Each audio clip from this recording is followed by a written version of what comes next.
కాంగ్రెస్ రాక్షస పాలన నడుస్తూ ఉంది.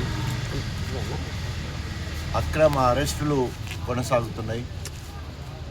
దీనికి పూర్తి బాధ్యత కడియం శ్రేరి వహించాలని డిమాండ్ చేస్తూ ఉన్నాం. ఇంకా బీఆర్ఎస్ కార్యకర్తలను రెచ్చగొడితే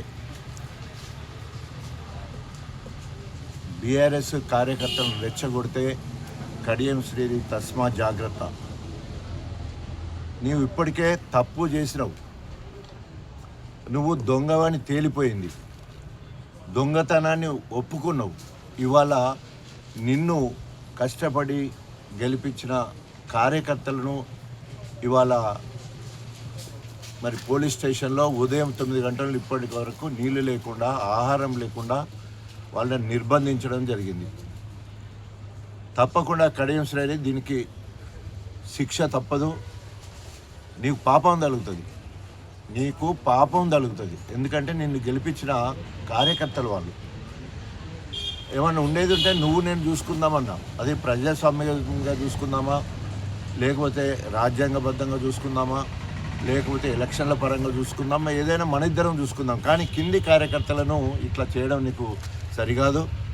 94 నుండి 2004 వరకు నీ నిరంకుశ పాలనతోటి, మరి ఆనాడు నువ్వు చేయించిన నకిలీ ఎన్కౌంటర్లతోటి, పోలీసు నిర్బంధంతో దాదాపు 20 సంవత్సరాలు శిక్ష అనుభవించినావు. 2004 నుండి 2024 అంటే దాదాపు 20 సంవత్సరాలు ప్రజా జీవితంలో లేకుండా శిక్ష అనుభవించినావు. ఈరోజు పోలీసులను ఉసుగొలిపి, వారిని రెచ్చగొట్టి, వారిని తిట్టి మరి మా దగ్గరికి వస్తే వాళ్ళు ఫ్రస్ట్రేషన్లో సిఐ అయితే ఎస్ఐ గారు ఘోరంగా ఇష్టం ఉన్నట్టు మాట్లాడినట్టు తెలిసింది. మరి ఎవరైనా సరే ప్రభుత్వం జీతం తీసుకున్నప్పుడు అన్ని పార్టీలకు, రాజకీయ పార్టీలకు అతీతంగా పనిచేయాలి. కానీ ఎస్ఐ పర్టికులర్గా కడియం శ్రేరి తొత్తు లెక్క పనిచేయడం తీవ్రంగా ఖండిస్తున్నాం.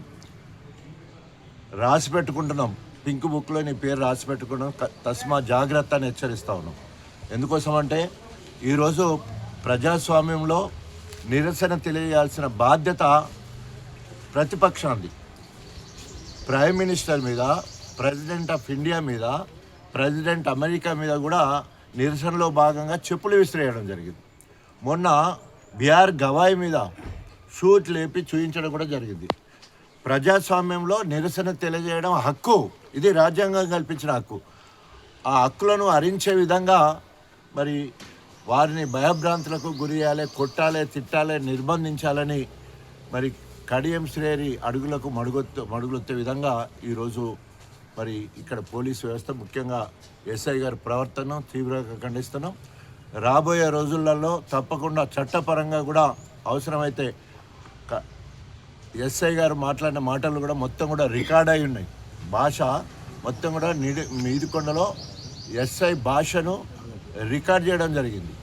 సో తప్పకుండా ఆ రికార్డును కనుక సోషల్ మీడియాలో పెట్టినా లేదా జడ్జి ముందు పెట్టినా కూడా సుమోటోగా కేసు తీసుకొని ఆయన అవసరమైతే ఆయన మీద మరి శాఖాపరమైన చర్యలు ఉంటాయి, లేదా చట్టపరమైన చర్యలు ఉండటానికి అవకాశం ఉంటాయి.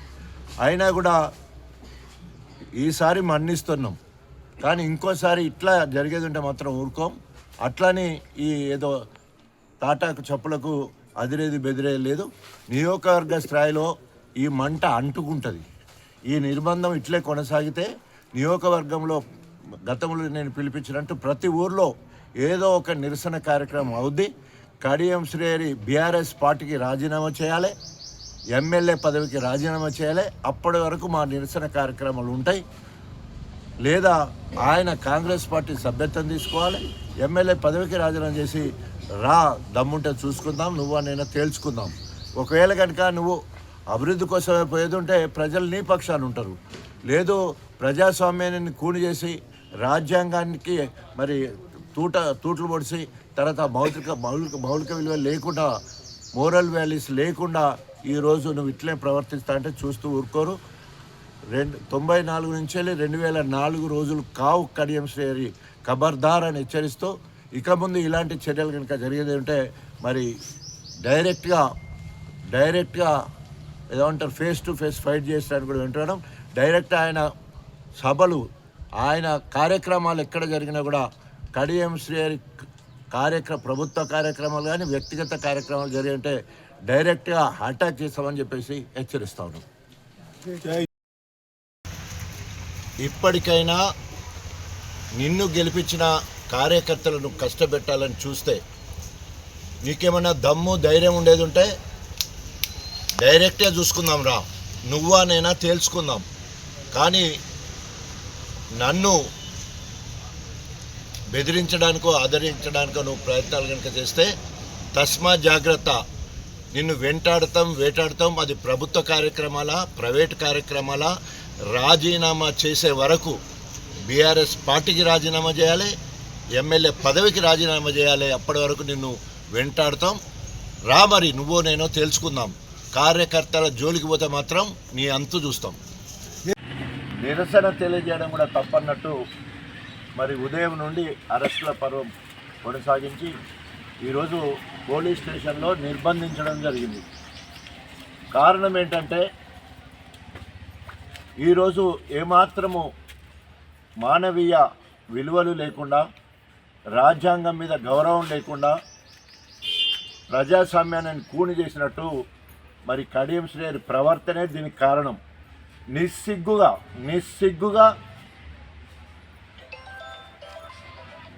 నేను బీఆర్ఎస్ పార్టీ సభ్యత్వానికి రాజీనామా చేయలేదు,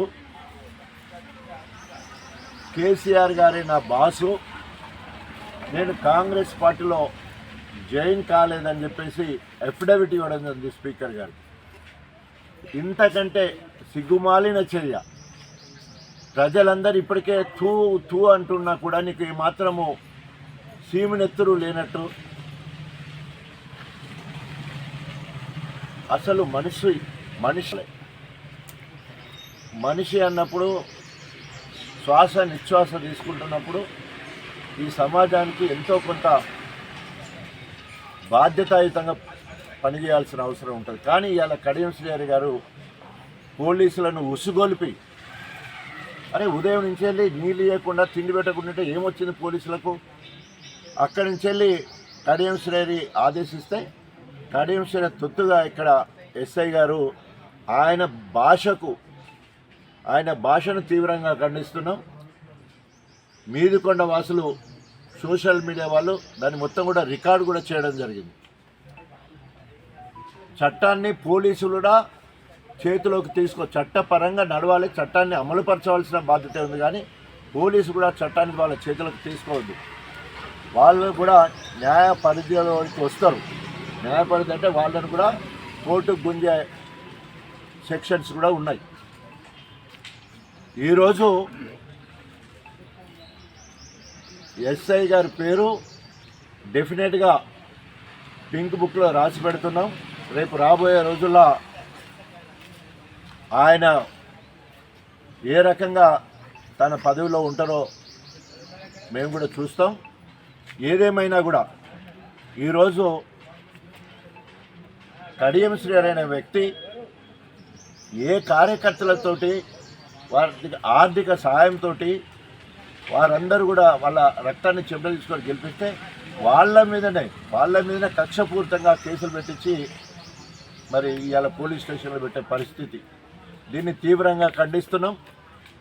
94 నుండి 2004 వరకు కడియం శ్రీహరి నిరంకుశ పాలన, అక్రమ అరెస్టులు, దొంగ కేసులు, నకిలీ ఎన్కౌంటర్లకు రారాజు కడియం శ్రీహరి అని దళితులను మరి ఊత కూచబెట్టింది ఆ రోజు కడియం శ్రీహరి.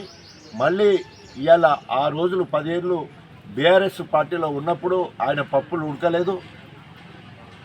కానీ మళ్ళీ 20 ఏళ్ల తర్వాత 2004 నుండి 2024 మధ్యలో గడపడం ప్రశాంతంగా ఉంది.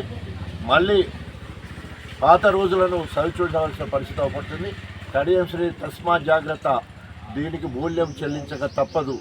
ఎక్కడైనా నీకు సీము నెత్తురుంటే, నీకెక్కడన్నా మానవీయ విలువలు ఉంటే మరి ఇలాంటి చర్యలకు పాల్పడకు. కాటికి కాలు చాపినావు, నువ్వే చెప్పుకుంటున్నావు 74 ఏళ్ళు అని చెప్పేసి. 74 ఏళ్ళ వయసులో ఇదేం పోయే కాలం నీకు? మొత్తం రాక్షసంగా ప్రవర్తిస్తున్నావు. నీ చేతల ద్వారా, నీ మాటల ద్వారా ఒక్కసారి మాట్లాడింది మరోసారి మాట్లాడక మారిపోతూ ఉంది. ప్రెస్ మిత్రులు, ఎలక్ట్రానిక్ మీడియా సోదరులు, సభ్య సమాజం కూడా మరి నీ మాటలను చూస్తే వాళ్ళకు కూడా నవ్వొస్తూ ఉన్నది. అరే ఏం భాష అది? నేను ఇప్పుడేమో ఆఖరికి ఇప్పుడు ఎక్కడికి వచ్చాడు, మళ్ళా కాంగ్రెస్తో కలిసి పనిచేస్తుండట. ఓసారేమో సంవత్సరం కింద కాంగ్రెస్ పార్టీలో జయనేని రేవంత్ రెడ్డి సమక్షంలో అంటావు, ఇంకోసారి వచ్చే వరకు నేను ఎక్కడున్నానో అక్కడే ఉండాలంటావు, ఇంకోసారి వచ్చేమో నేను ఏ పార్టీలో ఉన్నానో స్పీకర్ నిర్ణయిస్తాడు, స్పీకర్ చెప్తాడు అంటాడు. ఈ ప్రజలు కదా నిన్ను ప్రజాప్రతినిధి చేసి ప్రజలకు జవాబుదారిగా ఉండాలి కదా. నువ్వు రాజీనామా చేయకుండా బీఆర్ఎస్ పార్టీ సభ్యత్వం అట్లే ఉంచుకొని బీఆర్ఎస్ పార్టీ కార్యకర్తల కష్టంతో గెలిచి ఇప్పటికీ బీఆర్ఎస్ పార్టీలో ఉన్నా అని నువ్వు చెప్పి కేసీఆర్ బాస్ అన్నాక నువ్వు కాంగ్రెస్ మీటింగ్లకు పోయినా, కాంగ్రెస్ ప్రభుత్వ మీటింగ్లకు పోయినా నిన్ను డైరెక్ట్గా అడ్డుకుంటామని చెప్పేసి హెచ్చరిస్తూ నిరసన కార్యక్రమాలు నువ్వు రాజీనామా చేసే వరకు నియోజకవర్గంలో దినదినానికి పెరుగుతాయి తప్ప ఈ తాటాకు చెప్పులకు బెదిరే ప్రసక్తే లేదని చెప్పేసి హెచ్చరిస్తాను. Local to global news at your finger tips. మీ చేతిలో ఒక ఆయుధం. Download Raw TV app. Media legend Ravi Prakash is back.